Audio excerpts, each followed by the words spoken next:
ಅಡಿಯೇನ್ ರಾಮಾನುಜದಾಸನ್. ಕಾರ್ತೀಕ ಕೃಷ್ಣ ಏಕಾದಶಿಯು ಬಹಳ ಮಹಿಮೆಯುಳ್ಳದ್ದು.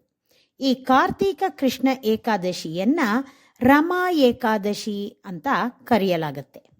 ರಮಾ ಏಕಾದಶಿಯ ದಿನ ಭಗವನ್ ನಾರಾಯಣನನ್ನ ಪೂಜಿಸ್ತಾರೆ. ಈ ಏಕಾದಶಿ ಆಚರಿಸುವುದರಿಂದ ಪಾಪ ಹಾಗೂ ದುಃಖ ದೂರ ಆಗೋದ್ರ ಜೊತೆಗೆ ಜೀವನದ ಎಲ್ಲ ಅಡೆತಡೆಗಳೂ ನಿವಾರಣೆಯಾಗುತ್ತೆ. ಈ ಏಕಾದಶಿಯನ್ನ ರಂಭಾ ಏಕಾದಶಿ ಅಂತ ಕೂಡ ಕರೀತಾರೆ. ಈ ಏಕಾದಶಿಗೆ ಸಂಬಂಧಪಟ್ಟ ಹಾಗೆ ಒಂದು ಕತೆ ಇದೆ. ರಾಜ ಮುಚುಕುಂದನ ಮಗಳು ಚಂದ್ರಭಾಗಾಳನ್ನ ರಾಜ ಚಂದ್ರಸೇನನ ಮಗ ಶೋಭನನಿಗೆ ಕೊಟ್ಟು ಮದುವೆ ಮಾಡಲಾಗತ್ತೆ. ಮುಚುಕುಂದನ ರಾಜ್ಯದಲ್ಲಿ ಎಲ್ಲರೂ ರಮಾ ಏಕಾದಶಿಯನ್ನ ಮಾಡಲೇಬೇಕು ಅನ್ನೋ ನಿಯಮ ಇತ್ತು.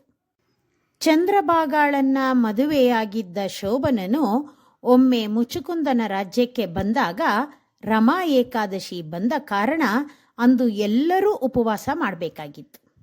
ಆದರೆ ಶೋಭನನು ದುರ್ಬಲನಾಗಿದ್ದ. ಇದನ್ನ ಅರಿತಿದ್ದ ಚಂದ್ರಭಾಗ ಶೋಭನನು ಉಪವಾಸ ಮಾಡಲು ಸಾಧ್ಯವಿಲ್ಲ ಅಂತ ಯೋಚನೆ ಮಾಡಿ ಅವನಿಗೆ ರಾಜ್ಯದಿಂದ ಹೊರಗೆ ಹೋಗಿ ಆಹಾರ ಸೇವಿಸಿ ಬರೋದಕ್ಕೆ ಹೇಳ್ತಾಳೆ. ಆದರೆ ಶೋಭನನು ಅದಕ್ಕೆ ಒಪ್ಪದೆ ಅವನೂ ಉಪವಾಸ ಮಾಡೋದಾಗ ಹೇಳಿ ಉಪವಾಸ ಇರ್ತಾನೆ. ಆದರೆ ದುರ್ಬಲನಾದ ಶೋಭನನು ಅದರಿಂದ ಮೃತನಾಗುತ್ತಾನೆ. ಆದರೆ ಶೋಭನನು ರಮಾ ಏಕಾದಶಿ ಮಾಡಿದರ ಫಲವಾಗಿ ಸ್ವರ್ಗದಂತ ರಾಜ್ಯ ಪಡ್ಕೋತಾನೆ. ಹಾಗೂ ಅಲ್ಲಿ ಯಾವುದೇ ಅಡೆತಡೆಗಳಿಲ್ಲದೆ ಸಂತೋಷದಿಂದ ಇರ್ತಾನೆ. ಇತ್ತ ಚಂದ್ರಭಾಗ ರಮಾ ಏಕಾದಶಿಯನ್ನ ತಪ್ಪದೇ ಆಚರಿಸ್ತಾ ಇರ್ತಾಳೆ. ಅದರ ಫಲದಿಂದ ಅವಳಿಗೆ ಅವಳ ಗಂಡ ಅವನದೇ ಆದ ಲೋಕದಲ್ಲಿ ಇದ್ದಾನೆ ಅಂತ ತಿಳಿದು ಬರುತ್ತೆ. ಅವಳು ವಾಮದೇವ ಮಹರ್ಷಿಯನ್ನ ಭೇಟಿ ಮಾಡಿ ಎಲ್ಲ ವಿಷಯ ಹೇಳಿ ತಾನು ತನ್ನ ಗಂಡ ಇರೋ ಅಲ್ಲಿಗೆ ಹೋಗೋ ದಾರಿ ಹೇಳೋ ಹಾಗೆ ಕೇಳ್ತಾಳೆ.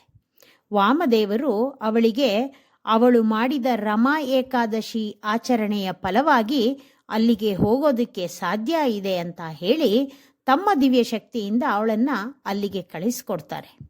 ಗಂಡ ಹೆಂಡತಿ ಯಾವುದೇ ಚಿಂತೆ ಇಲ್ಲದೆ ಸಂತೋಷದಿಂದ ಇರ್ತಾರೆ.